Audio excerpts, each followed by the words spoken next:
China is central to a lot of these supply chains, is a good thing for enabling the energy transition. The attitudes of the Trump administration, there is a risk that we see a more shallow collaboration or less commitment. The COP29 is very much discussed as the finance COP, but hopefully we will be pleasantly surprised if we come in with lower expectations. I think the first thing to note is that the urgency to act is clear. But that means that we need more of everything. In order to meet our net zero targets, we're going to need more wind turbines, solar panels, batteries, electric vehicles. Different outlooks have, different demand requirements and mineral requirements, but notwithstanding some of the variations in the forecast, we need more of everything. China is central to a lot of these supply chains, and it has for many decades now developed policies and companies that are leaders in the entire value chain, actually, from processing to the innovation, with also some investments in the upstream and the mining as well. So actually the question is more, what are the implications for countries outside of China, and how do you think about China's role in new energy supply chains? Because the fact that China has been so central to these supply chains, has increased supplies and reduced costs, is a good thing for enabling the energy transition. But we live in a world where politics matter. We've just seen that Trump elected to US president once again and has promised to introduce tariffs on Chinese goods. So we now need to balance countries' need for industrial competitiveness, de-risking efforts with decarbonization. So talking about the tariffs, the US and the EU have increased tariffs on Chinese electrical vehicles and solar panels and etc. So some say the policy blocks. And do you think this will slow down the global energy transition? We've certainly seen that these tariffs and barriers are raising the costs. They're also increasing the complexity of working across these supply chains because companies are looking for solutions. But solutions take time to develop and build, and therefore there is a cost implication. So it's clearly delaying the energy transition, increasing the costs, but I think we have to bear in mind that every country has to balance its different policy priorities. And for many European and US countries, having the cheapest energy transition is no longer the only priority, because industries within these countries are being outcompeted and are losing.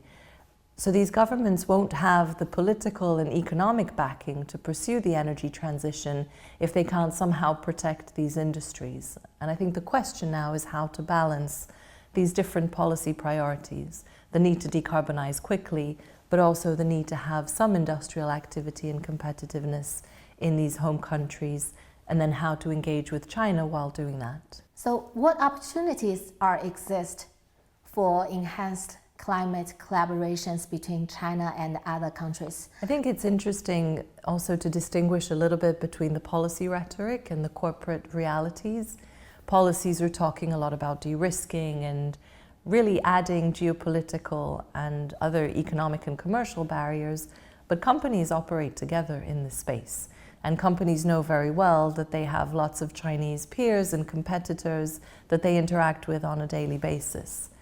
Nonetheless, we still need the policies to work because policies can really get in the way, as we've just discussed, of the energy transition and of the most efficient outcomes.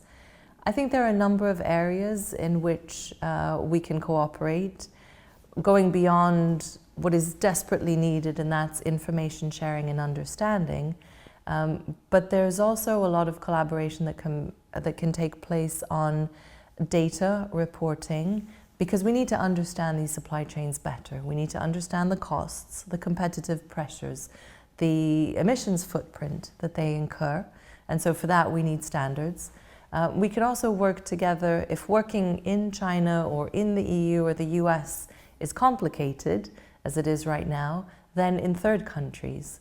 Because the other thing that is happening is that in order to move around and reduce some of the impact of tariffs, companies are investing in a lot of countries around the world where there are comparative advantages, be they labor costs or logistics or energy costs. But that is, a lot of these countries are at risk of becoming a manufacturing platform, but one that doesn't necessarily benefit from everything that they're producing. So there's a lot that can be done to ensure that third countries can deploy all of the materials and the products that they're producing. So if Mexico is a big base for EV production, but it doesn't have the charging infrastructure or the systems that allow it to actually introduce more EVs into the fleet, then we've only done part of the job and we haven't gone far enough. And here I think there are lots of opportunities to work together with Chinese companies and China bringing a lot of, we can call it the hardware, the sort of physical infrastructure, but a lot of foreign and international companies and governments bringing maybe the software, the sort of system design, and the knowledge that they have of working in a lot of these countries the Chinese companies don't necessarily have. So according to a report by the International Energy Agency, China contributed over half to the global annual renewable capacity additions last year. So what role do you think China playing in global efforts to reduce carbon emissions? I mean, first of all, there is the fact that China is deploying renewables at a rapid pace.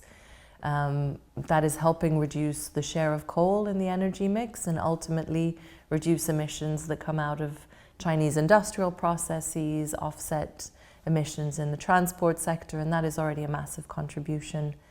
The fact that China can extend knowledge, learning, both sell more of this equipment internationally, but also help other countries and companies learn and innovate, will help the energy transition by disseminating this knowledge. And then there is the question of sort of global momentum in international collaboration and international fora. That's where it's more about attitudes, future commitments, but the certainty that China is continue to pursue its path to net zero is hugely important, especially now that we face the risk that the US might leave the COP process. The fact that there is a very strong commitment from China and from the EU to the energy transition will help sustain some of that momentum globally. So what is your expectation for China-US cooperation on climate change? We have lost sort of John Kerry and Xie Zhenhua, which was a very important relationship for climate negotiations. I think inevitably, both with the personnel changes and the attitudes of the Trump administration, there is a risk that we see a more shallow collaboration or less commitment to global climate diplomacy from the US and China. I think it is going to be harder to work on some of the operational issues that the US and China have tried to maintain, be it methane emissions, be it global financing for the energy transition. I think all of that will be much more complicated. Hopefully, however, there can be areas that maybe continue to remain in the bilateral conversation. They might just have to be spearheaded by states in the US rather than the federal government, by businesses, NGOs. The fact that the Trump administration could leave the COP process and will be less committed to climate doesn't mean that all of the US will be less committed. The IRA might not be repealed, and so again, there might be areas of collaboration and joint investments, even if those are hard, but that could still set at least a minimum of operational collaboration, even if on the diplomatic front, I think it will be difficult. And how do you see the efforts that China put to balance economic growth with climate goals? I mean, I think at this point, because China has such a strong industrial footprint in clean tech, it's been a major contributor to economic activity. The 3 new industries have been one of the big drivers, supporters of economic growth, and have helped offset some of the slowdown in the real estate sector. I think the fact that China has so many renewable resources and that its electricity grid will gradually decarbonize will help a lot of Chinese industry decarbonize rapidly and therefore remain competitive globally, even as we see more carbon tariffs and things like the carbon border adjustment mechanism from Europe. So we're at a point, I think, today in China where environmental protection does not have to be at odds with economic growth, and actually they can be quite complementary. What do you think is the special role that China plays in global energy transition? And do you think there is a Chinese version of resolution to the climate change issues? I mean, I think China has been very clear about its contribution, which is increasing the role of renewables and helping decarbonization. I think it's been very active on biodiversity with the Kunming process that it has launched. I think China can be a bit more vocal about its diplomatic efforts, about its ideas and thoughts. There is a wide range of conversations happening in China, in Beijing, and in other cities that aren't necessarily translated into the West. Maybe it's caution, maybe it's humility, but I think there could be more coming out of China because there are so many ideas domestically. What are your expectations for this year's COP? And what key outcomes or announcements do you anticipate? I think COP29 will be a very interesting one. People were saying last year after COP28 that it was peak COP. There were so many people and so much hubbub that this year will be a little bit less dynamic. And of course, we are just after the US presidential elections, so everything was a little bit more uncertain. The COP29 is very much discussed as the finance COP, and the one in which we will have to come up with mechanisms to ensure new areas of financing, to think about the loss and damage fund, to how to make sure that developing economies get the financing that they need. But also I think a bit of a debate about whether China should be more active in supporting financing or still be a recipient of financing. So it's really been heralded as the kind of finance COP. Questions on mitigation and adaptation will be key. Voluntary carbon markets, again, will be a big item on the agenda. And the extent to which we will get big numbers and big promises, I think will be key. I don't expect massive breakthroughs and big declarations, mostly because of the political situation. But hopefully we will be pleasantly surprised if we come in with lower expectations, then maybe the outcomes will be surprising for the best. And do you think a developed country, they do enough?